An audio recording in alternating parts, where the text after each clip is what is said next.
Hello viewers, welcome to our channel. வாழ்க வளமுடன் நலமுடன். உலகம் யாவையும் தாமுற வாக்களும் நிலைபெறுத்தலும் நீக்களும் நீங்களா அழகிலா விளையாட்டுடையார் அவர் தலைவர் அன்னவர்க்கே சரண் நாங்களே. மூன்றடி நிலம் கேட்டு மூவுலகம் அளந்தவனும் மூன்றாம் யுகம் தன்னில் மூண்டுவிட்ட போர்நாளில் மயங்கி நின்ற பார்த்தனது சிந்தையது தெளிவு பெற மனிதகுல வாழ்க்கை நெறியை முத்தாக மொழிந்ததன 2000 ஆண்டுகள் முன் ஈரடி குரட்பாவில் ஏற்றி வைத்தார் வள்ளுவனார் எனும் ஒரு தெய்வப்புலவர். வல்லவன் குரலும் வள்ளுவன் குரலும் அப்படின்ற பகுதியில் இப்போ நம்ம முதல் அத்தியாயம் பார்ப்போம். இப்போ நான் சொல்கிற அத்தியாயம் எல்லாமே நான் கொடுத்துருக்கிற தலைப்பு, சரிங்களா? நான் இந்த கருத்துக்களெல்லாம் எதுலேருந்து எப்படி செலக்ட் பண்ணணும், அதுக்கு நான் கொடுத்துருக்கிற தலைப்பு. ஓகே, மனித குல படைப்பு. கீதை 4வது அத்தியாயம் 13வது ஸ்லோகம். சாதுர்வர்ணியாம் மயா சிருஷ்டாம் குணகர்ம விபகச தஸ்ய கர்த்தாரமபி மாம் வித் ய கர்த்தாரமவ்யம். வேதியர், வேந்தர், வணிகர், வேளாளர் என்ற வர்ணங்களை கொண்ட சமூகம் குணங்களையும் கர்மங்களையும் ஒட்டிய பிரிவுகளாக என்னால் படைக்கப்பட்டது. கிருஷ்ண பரமாத்மா என்ன சொல்கிறார்? இந்த மனித குலத்தில் வேதியர், வேந்தர் ராஜா, வணிகர் வியாபாரி, வேளாளர் அதாவது பயிர் தொழிலாக செய்யர், அவர் படைக்கும் பொழுது நன்றாக கவனிக்கணும். அவர் சொல்லியிருக்கிறது வெறும் இந்த 4, இதிலிருந்தே தெரியும் தொழிலாள். இதனெல்லாம் நம்ம கவனிச்சுக்கணும். வேதியர் வேதம் ஓதும் தொழிலை செய்பவர், வேந்தர் போர் தொழில் செய்பவர், வணிகர் வியாபாரம் செய்பவர், வேளாளர் உழவு தொழில் செய்பவர். இந்த 4 வர்ணங்களும் சமூக குணங்கள் கர்மங்களை ஒட்டி, அதாவது இந்த மனித பிறவியானது இதற்கு முன்ன பல பிறவிகளை எடுத்திருக்கிறோம். அந்த ஒவ்வொரு பிறவியிலையுமே நம்ம நல்ல செயல்களும் செய்திருப்போம், தீய செயல்களையும் செய்திருப்போம். அதனுடைய பலனை அப்போவே சில தடவை நம்ம அனுபவிச்சிருப்போம். இப்போ ஏதோ ஒரு சின்ன தப்பு பண்ணிட்டா உடனே நமக்கு இருக்கா, அப்போது ஐயோ இதை பண்ணிட்டேன்வோம். இதுவே கொஞ்ச நாள் ஐயோப்பா அப்போ ஒரு தப்பு பண்ணிட்டேன்ப்பா, அது பாரு இத்தனை நாள் கழிச்சு எனக்கு இப்போ பிரச்சனை, ஒன்றும் வேணாமா எங்கேயாவது நம்ம இடிச்சுன்னு இருப்போம். இடிச்சிருக்கும் பொழுது அது வலி கொஞ்ச நேரம் இடிச்சுட்டேன் அதான் வலிக்கிறதுன்னு விட்டுருவோம். ஆனால் அதே வழியாகப்பட்டது உள்ளுக்குள்ள அது பாதிப்பை ஏற்படுத்தி கொஞ்ச நாள் கழித்து நமக்கு தெரியுமோனா, ஐயோ அன்னைக்கு எங்கேயோ இடிச்சுன்னு விட்டேன், அது அப்போ எனக்கு ஒன்றும் தெரியல, ஆனால் அது இப்போ பாரு என்ன பிரச்சனையை கொடுத்துட்டு இருக்குது. அப்போது முன்பு செய்த ஒரு இடித்தல்ன்ற வினையானது நமக்கு இப்போ பாதிப்பை ஏற்படுத்துறது. அந்த மாதிரி நம்மளுடைய செயல்களுடைய நல்ல தீய பலன்களை நம்ம அனுபவிக்காமல் அதுக்கு முன்னையே நம்முடைய பிறவி முடிந்து விட்டதுன்னா அதனுடைய அந்த பலனாகப்பட்டது தொடர்ந்து அடுத்த பிறவிக்கு நமக்கு வருகிறது. தொன்று தொட்டு ஜீவர்கள் பல பிறவிகளில் கர்மம் செய்து கொண்டே இருக்கிறார்கள். அவை எல்லாவற்றின் பயனையும் அனுபவித்திருக்க மாட்டார்கள். அவற்றையொட்டி அவர்களுக்கு சத்வகுணம், ரஜோகுணம், தமோகுணம் இவை கூடவோ குறைவாகவோ அமையும். பகவான் மனிதர்களை படைக்கும்போது அவர்களுடைய குணங்கள் கர்மங்கள் இவற்றிற்கு ஏற்றவாறு வர்ண வகுப்பில் பிறவியை அளிக்கிறார். என்ன நம்ம அந்த பலன்களெல்லாம் நம்ம அனுபவிக்காத இருக்கும் பொழுது அந்த பலனை ஒட்டி ஒவ்வொருவருக்கும் 3 குணம் நமக்கு இருக்குதுன்னு தெரியும். சத்வகுணம், ரஜோகுணம், தமோகுணம். சத்வகுணம்ன்றது என்ன? சாத்வீகமாக, அமைதியாக, நல்ல வழியில் எல்லாரிடமும் கருணையாகவும் அன்பாகவும் இருப்பது. ரஜோகுணம்னா அந்த போர் தொழில், வெற்றி இதை அடையணுன்ற அந்த போர் தொழில். தமோகுணம்ன்றது சோம்பேறித்தனம், தாமசம், எதுலேயும் நிதானம். சாந்தம் வேற, நிதானம் வேற. 5 நிமிஷத்தில் செய்ய வேறைய நிதானமாக ஆடி அசைஞ்சு பண்ணலான்றது நிதானம். இந்த 3 குணமும் எல்லா மனிதர்கள்கிட்டையும் இருக்கும். ஆனால் குணத்தின் சதவிகிதம் அதிகப்படும். ஒருத்தருக்கு போர்க்குணம் அதிகமாக இருக்கும், ஒருத்தருக்கு சத்வகுணம் அதிகமாக இருக்கும், ஒருத்தருக்கு தமோகுணம் அதிகமாக. இந்த குணத்தின் சதவீதத்தை ஒட்டி பிறவிகள் அமைகிறது. இப்போது உதாரணத்துக்கு எப்படி இதை சொல்லலாம் அப்படின்னு சொன்னால், 10ஆம் கிளாஸ் வரைக்கும் எல்லாரும் ஒரே ஸ்கூலில் படிக்கிறோம். எல்லா மாணவர்களும் சரி மாணவிகளும் சரி 10ஆம் வகுப்பு வரை ஒரு பள்ளியில் படிக்கிறாங்க. பள்ளியில் படிச்சுட்டு 12ஆம் வகுப்புக்கு போகும் பொழுது ஒருத்தர் அவரவர்களுடைய பிரிவுகளை எடுக்கிறார்கள். ஏன்? 10ஆம் வகுப்பு வரைக்கும் ஒரே பாடம், எல்லாரும் ஒன்றா படிக்கிறோம். ஆனால் அந்த எல்லாரும் அந்த 10ஆம் வகுப்பில் ஒரு ஏ பிரிவுன்னு இருக்குன்னு வச்சுக்கோங்க, அதில் படித்த அத்தனை பேரும் அதே சயின்ஸ் குரூப்புக்கு போகிறாங்களா? இல்லை அதே கணக்கு குரூப்புக்கு போகிறாங்களா? இல்லை. ஏன்?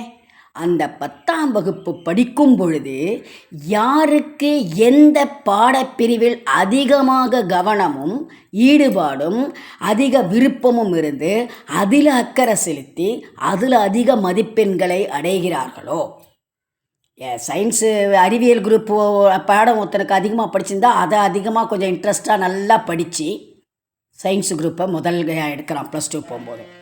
கணக்கை நல்லா படித்தவன் கணக்கு குரூப்பை எடுக்கிறான். எதுவுமே இல்லை எனக்கு தமிழில் நல்லா வரும் அப்படின்னு பொழுது பிஏவாக போய் தமிழ் குரூப்பை எடுத்து அதில் எம்ஏவும் பண்ணுறதுன்னா பிஏ தமிழ் லிட்ரேச்சர் பண்ணுறேன் அந்த அப்போது 10th வரைக்கிலும் எல்லோரும் ஒன்றாக படித்தாலும் +2 என்ற வகுப்பிற்கு போகும் பொழுது அவரவர்களின் விருப்பமும் அவரவர்கள் எதில் அதிக மதிப்பெண்ணும் பெற்றிருக்கிறார்களோ அதை பொறுத்து அவர்கள் அடுத்த பள்ளிக்கு செல்கிறார்கள் இல்லையா? அப்போது 10ஆம் வகுப்பு என்பது ஒரு பிறவி போன்றது. அந்த பிறவியில் எல்லோரும் ஒன்று. அந்த பிறவியில் அந்த பிறவி எடுத்தவர்கள் எதில் அதிக அவர்களுடைய குணம், அந்த குணம்ன்றது இங்கே நம்ம படிப்பாக உதாரணத்துக்கு எடுத்துக்கலாம். அவர்களுடைய குணமாகப்பட்டது, அதாவது படிப்பு அறிவியலில் அதிகமாக இருக்கும், அல்லது கணிதத்தில் அதிகமாக இருக்கும், அல்லது ஆங்கிலத்தில் அதிகமாக இருக்கும், இல்லை தாய்மொழி தமிழில் அதிகமாக இருக்கும். இப்படி வேறுபட்ட பிரிவு எதில் அதிக அக்கறையும் எது அவங்களுக்கு அதிகம் குணம் எது அதிகம்னு அவர் சொல்கிறாரோ அதே போல் எந்த சப்ஜெக்டில் அதிகமாக மார்க்கு, எந்த பாடப்பிரிவில் அதிக மார்க்கு, சயின்ஸில் 100% 100 மார்க் எடுத்தால் போக முடியும் சயின்ஸ் குரூப்புக்கு. இல்லைம்மா நான் சயின்ஸில் 50 மார்க் தான் எடுத்திருக்கேன் 100க்கு, ஆனால் எனக்கு சயின்ஸ் குரூப்பு தான் வேணும்னு அடம்பிடிச்சோம்னா அது நடக்குமா? நடக்காது. அப்போது 10ஆம் வகுப்பு வரை ஒரு பிறவின்னு அர்த்தம். எப்படி அடுத்த பிறவிக்கு அவர்கள் மதிப்பெண்ணை வைத்து அந்தந்த பிரிவை, அதுவே இன்னும் நீங்கள் போனீங்களன்னா எப்படி காலேஜுக்கு போகும்பொழுது இந்த சயின்ஸு பிரிவிலிருந்தே வேதியியல்ன்ற தனி பிரிவுக்கு போவாங்க, இயற்பியல்ன்ற தனி பிரிவுக்கு போவாங்க இல்லையா, உயிரியல்ன்ற தனி பிரிவுக்கு போவாங்க. ஏன்னா அதில் அவங்க யார் அதிகமாக காசு. அப்போது மேல் படிப்புன்னு போகிற படிப்புக்கே நம்ம எதை முக்கியமாக வைக்கிறோமோ மதிப்பெண்ணுன்னு, அதே போல் மனித பிறவியாகப்பட்டது முன் பிறவியில் செய்த, எப்படி 10ஆம் வகுப்புன்றது ஒரு பிறவி, 12ன்றது அடுத்த பிறவி. 10ஆம் வகுப்பில் யார் அவருடைய குணம், அதாவது மதிப்பெண் அதிகமாக இருக்கிறதோ அதற்கு ஏற்ற பிரிவை 12ஆம் வகுப்பில் சேர்கிறார்களோ, அதே போல் முற்பிறவியில் நாம் என்ன குணத்தில் இருந்தோமோ, என்ன கர்மங்களை செய்தோமோ, நல்ல செயல் தீய செயல், எந்த குணம் அதிகமாக நம்மிடம் இருந்ததோ அதற்கு ஏற்றாற்போல அடுத்த பிறவியை அளிக்கிறார். இதனால தான் கடவுள் என்ன சொல்கிறாரு, இந்த படைப்பு அமைப்பு இவற்றில் பகவானுக்கு எந்த விதமான வஞ்சனையோ கிடையாது என்பதை உணர்த்துவதற்குத்தான் என்னால் ஏற்படுத்தப்பட்ட இந்த வர்ணப்பிரிவு என்பது அவரவர்களுடைய ஸ்கூல். நான் தான் கரஸ்பாண்டன்ட், ஆனால் எனக்கு இந்த பையன் வேணும்னு நான் இதில் சேர்க்கலை. அவனுடைய சயின்ஸ் மார்க் அதிகமாக இருக்குது, அவனை சயின்ஸ் குரூப்பில் சேர்க்குறேன். அவனுடைய மேக்ஸ் மார்க்கு அக்கௌண்ட் அதிகமாக இருக்குது, அவனை அக்கௌண்ட்ஸ் குரூப்பில் சேர்த்துக்கிறேன். அவனுக்கு தமிழில் விருப்பம் அதிகமாக இருக்குது, தமிழில் முதன்மை மார்க் வாங்கியிருக்கிறான், அவன் மேற்கொண்டு தமிழில் படிக்கணும்னு ஆசைப்படுறான், அவனை நான் தமிழ் பிஏ எம்ஏ அந்த குரூப்பில் போடுறேன். ஆக இந்த பையன் எனக்கு வேணும், இந்த பையன் எனக்கு வேணாம், அவன் படிக்கக்கூடாது, அந்த ஆங்கிளில் இல்லை. அதை தான் பகவான் சொல்ல, எனக்கு எதில் யாரும் வேண்டுன்றவோ வேண்டாதவோ இவங்க வஞ்சனையோ கிடையாது.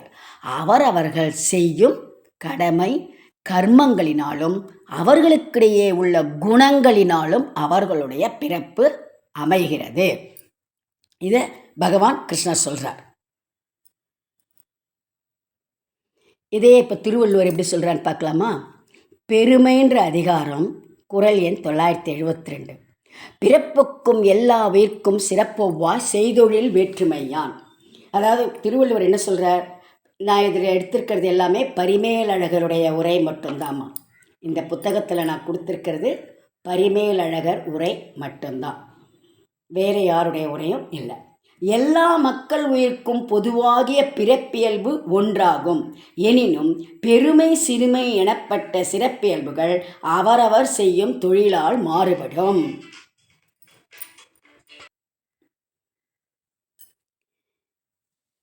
பிறப்புன்றது எல்லாருக்கும் ஒரே தன்மை உடையது. ஆனால் அதில் பெருமையும் சிறுமையும் அவரவர்கள் செய்யும் தொழிலால் ஏற்படுகிறது அப்படின்னு திருவள்ளுவர் சொல்கிறார். எப்படி? உயிர்கள் அனைத்திற்கும் பிறப்பு என்பது ஒரே தன்மையுடையது. ஆயின் அவரவர் செய்யும் தொழிலின் மாறுபாட்டால் சிறப்பியல்புகள் மாறுபடும். இப்போ இதை எப்படி சொல்லணும்னு சொன்னால், ஒரு ஆஃபீஸில் வேலை பண்ணுறோம், எல்லாருமே வேலை பண்ணுறோம்.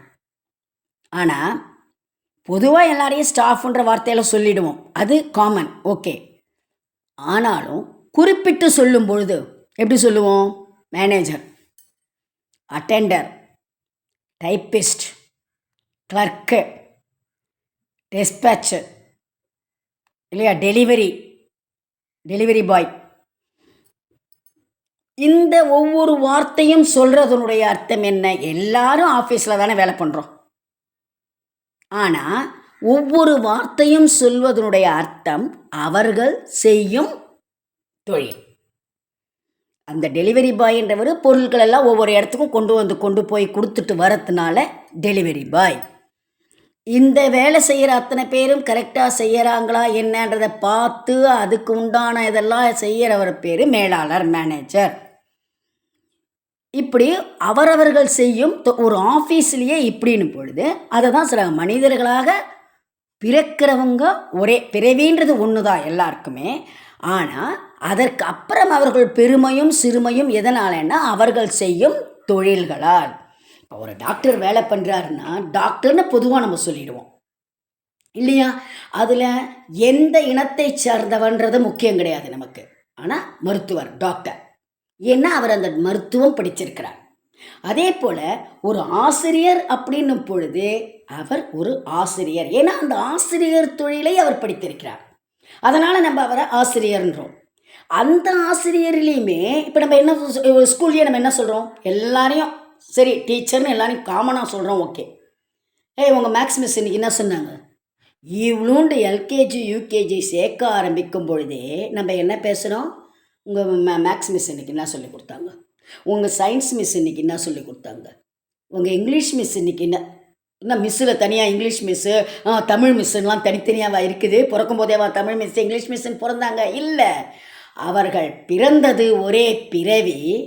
அவர்கள் அந்த பள்ளியில் அந்த பாடத்தை எடுத்து செய்யும் தொழிலாகப்பட்டது. அப்படி இருக்கிறதுனால அவங்கள அந்த மாதிரி நம்ம சொல்கிறோம். புரியுதா? ஒருவருடைய பெருமையோ சிறுமையோ அல்லது இந்த மாதிரியான உயர்வோ என்னன்னா அவர்கள் செய்யும் தொழில்களால். இது அதை தான் அவர் முதல்லையே கிருஷ்ண பரமாத்மா என்ன சொல்கிறாரு?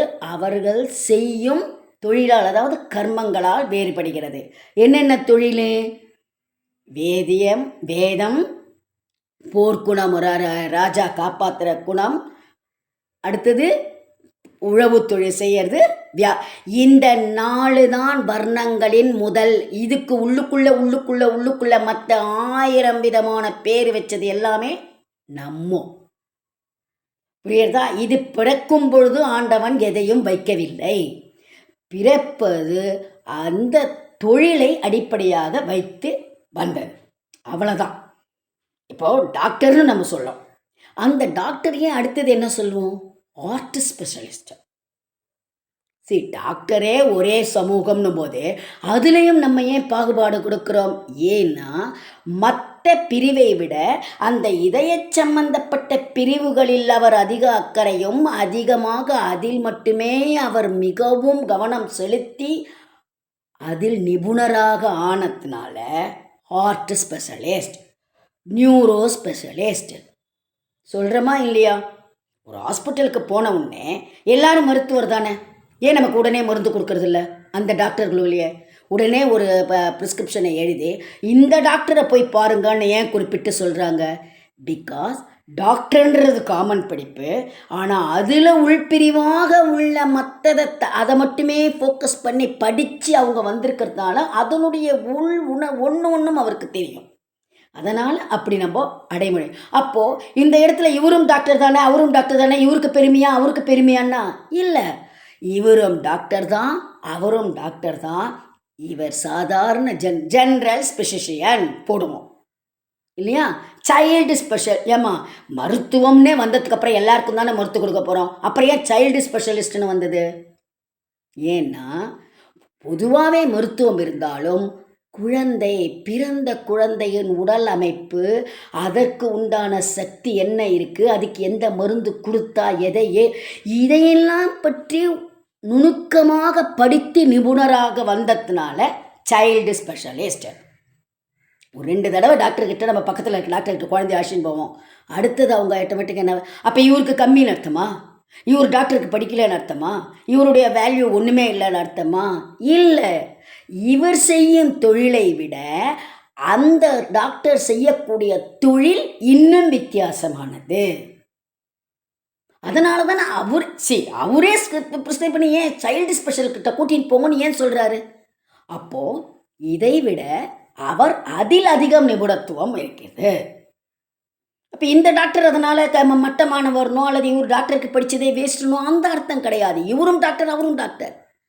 செய்யும் தொழில் இவரை விட அவர் அதில் நிபுணர்.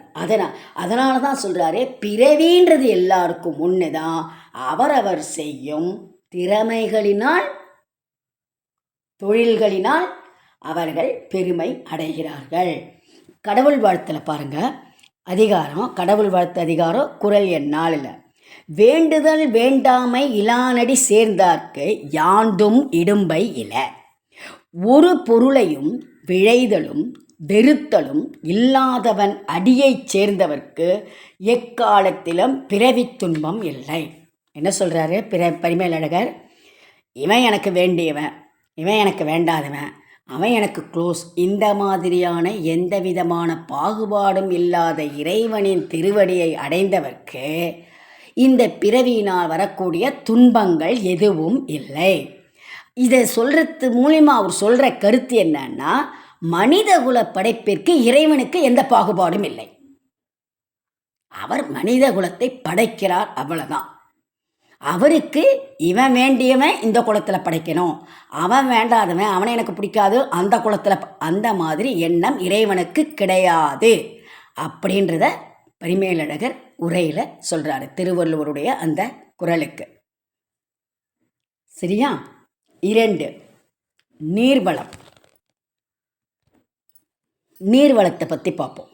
நீர்வளம்ன்ற தலைப்பு நான் கொடுத்துருக்கிறது. இதில் மழை பற்றின கருத்து. கீதையில் பகவான் மழையை பற்றி என்ன சொல்லியிருக்கிறாரு, அதே மழையை பற்றி வள்ளுவர் என்ன சொல்லியிருக்கிறாருன்றது தான் நம்ம பார்க்க போகிறோம். 3வது அத்தியாயம் 14-15 ஸ்லோகத்தில் அன்னாத பவந்தி பூதானி பர்ஜயந்யார் நசம்பவ யக்ஞாத் பவதி பர்ஜன்யோ யக்ஞ கர்மா சமுத்பவக கர்ம பிரம்மோத் பவம் வித்தி பிரம்மாவக்ஷர சமுத்பவ பவம். உயிரினங்கள் அனைத்தும் உணவிலிருந்து உண்டாகின்றன. மழையிலிருந்து உணவின் உற்பத்தி ஏற்படுகிறது. மழை வேள்வியிலிருந்து உண்டாகிறது. வேள்வி விதிக்கப்பட்ட கர்மங்களிலிருந்து உண்டாகிறது. இந்த உயிர்கள் எல்லாமே எதனை அடிப்படையாக கொண்டுனா உணவை அடிப்படையாக கொண்டு பிறக்கிறது. இந்த உணவு எங்கிருந்து வருகிறதுனா மழை நீரிலிருந்து உணவு உற்பத்தி செய்யப்படுகிறது. இந்த மழை நீர் எங்கிருந்து வருகிறதுன்னு சொன்னால் வேள்வியிலிருந்து வருகிறது. வேள்வி எங்கிருந்துடா வருது? அவர்களுக்கு விதிக்கப்பட்ட கடமை கர்மங்களிலிருந்து. உலகத்தில் ரொம்ப ரொம்ப ரொம்ப முக்கியமானது நீர் ஆதாரம். உலகில் பருப்பொருளாகவும் நுண்ணிய ரொம்ப ரொம்ப ரொம்ப ரொம்ப மைன்யூட்டாகவும் அதே சமயத்தில் உலகுக்கு முக்கியமானதாக பருப்பொருளாக நம்ம கண்ணால் பார்க்குறதுக்கும் சரி பார்க்க வந்தாலும் சரி அந்த நீர் ரொம்பவே முக்கியம். இந்த உணவு வகைகள் எல்லாமே நீரிலிருந்து தான் உருவாகிறது. ஏன்னா ஏதோ ஒரு ரூபத்திலேயாவது தண்ணீர் நம்மளோட வாழ்க்கையில் கலந்து இருக்குது. இந்த ஒரு திரைப்பட பாடலில் சொல்லுவாங்களே, தண்ணீர் கடலில் பிறக்கிறோம், தண்ணீர் கரையில் முடிக்கிறோம். ஸோ பிறப்பதிலிருந்து இறப்பதற்கும் நடுவில் வாழ்வதற்கும் ஆக முக்காலத்திற்கும் மிகவும் மிகவும் முக்கியமானது இந்த நீர். இந்த நீர் எங்கேயும் பரவி இருக்குது. மழை வேள்வியினால் உண்டாகிறது என்றால் மனிதர்கள் செய்யும் கடமையை செய்தல் என்றாகிய வேள்வியிலிருந்து மழை பொழிகிறது என்று பொருள். வேள்வி செய்யணும்னு சொல்லிட்டாரு கிருஷ்ணர். அப்படின்னா எல்லாரும் உட்காந்துன்னு அக்னியை வளர்த்து ஓமம் வளர்த்து யாகம் வளர்த்து பண்ணணுமான்னா அது அர்த்தம் இல்லை. ஒவ்வொரு மனிதருக்கும் விதிக்கப்பட்டிருக்கிற கடமையை செய்தல்ன்றது தான் இந்த இடத்துல வேள்வின்னு அர்த்தம். எதுவரை முன்பு செய்த வேள்விகள் அதாவது கடமைகள் சேமிக்கப்பட்டுள்ளதோ அதுவரை மழை பொழியும். நம்ம மனிதர் ஜென்மம் எதற்கு முன்ன எந்த அளவுக்கு நல்ல கடமைகளை செய்து வந்திருக்கிறோமோ அதனுடைய பலன் இருக்கும் வரை மழை பொழியும்.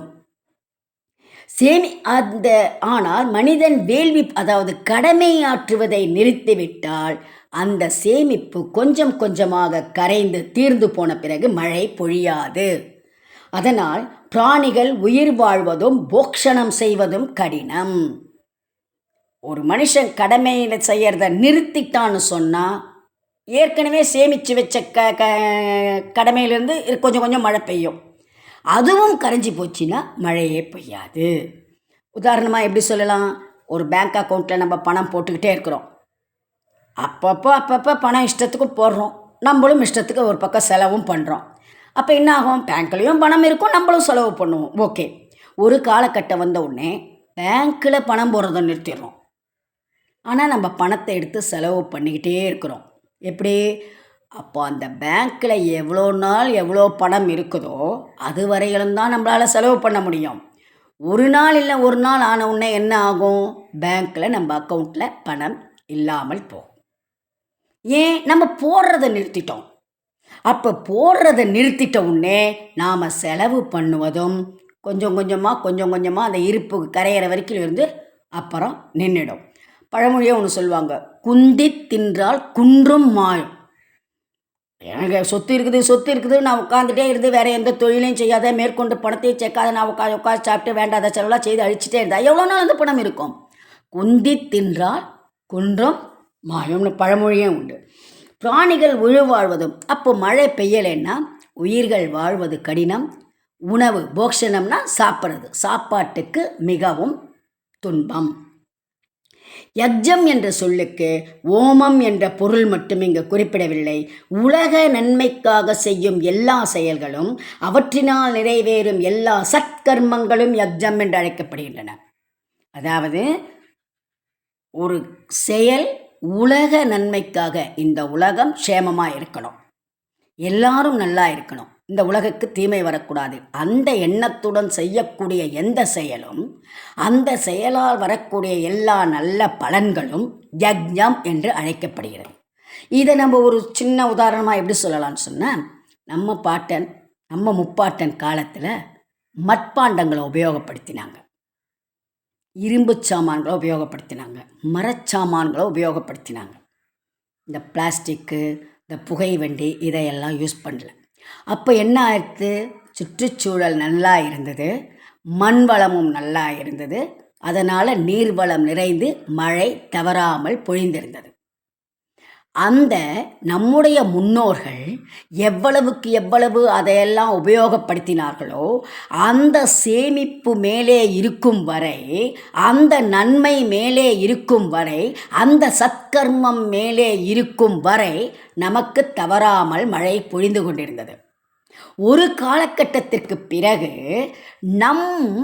நம்முடைய தலைமுறையே அவர்கள் செய்துவிட்ட அந்த கடமையிலிருந்து விலகி கடமை செய்வதை நிறுத்திவிட்டோம். ஆனாலும் இப்போ இப்போ நமக்கு கொஞ்சமாவது ஏன் மழை கிடைக்குதுன்னா அவர்கள் சேமித்த நல் செயல்கள் அவ்வளவு இருக்குது. அதனால் நமக்கு ஏதோ இப்போ இன்னும் கொஞ்சம். ஆனால் நாம் அந்த கடமையை நிறுத்தியதும் இல்லாமல் வேறு எதிர்ப்பதமான செயல்களையும் செய்கிறோம். என்ன? பிளாஸ்டிக்கு, எங்கே பார்த்தாலும் பிளாஸ்டிக்கு. அதோட இந்த புகை வண்டிகள், 4 பேர் இருக்கானா ஆளுக்கு ஒரு காரு, ஆளுக்கு ஒரு ஸ்கூட்டரு. இங்கேருந்து அடுத்த தெருவுக்கு போனோமா அதுக்கும் ஒரு ஸ்கூட்டரு. 2 கடைக்கு போய் இதை வாங்கின்னு வாடா, உடனே ஸ்கூட்டர் எடுக்கணும். அப்போது இதை இப்படி பண்ணுறதுனால 2 விதத்தில் ப்ராப்ளம் என்ன ஆயிடுது? 15 வயசுக்கு 20 வயசுக்கு ஸ்கூட்டரில் ஓட்டு 40 வயசுக்கே அவனுக்கு முதுகு வலி வருது.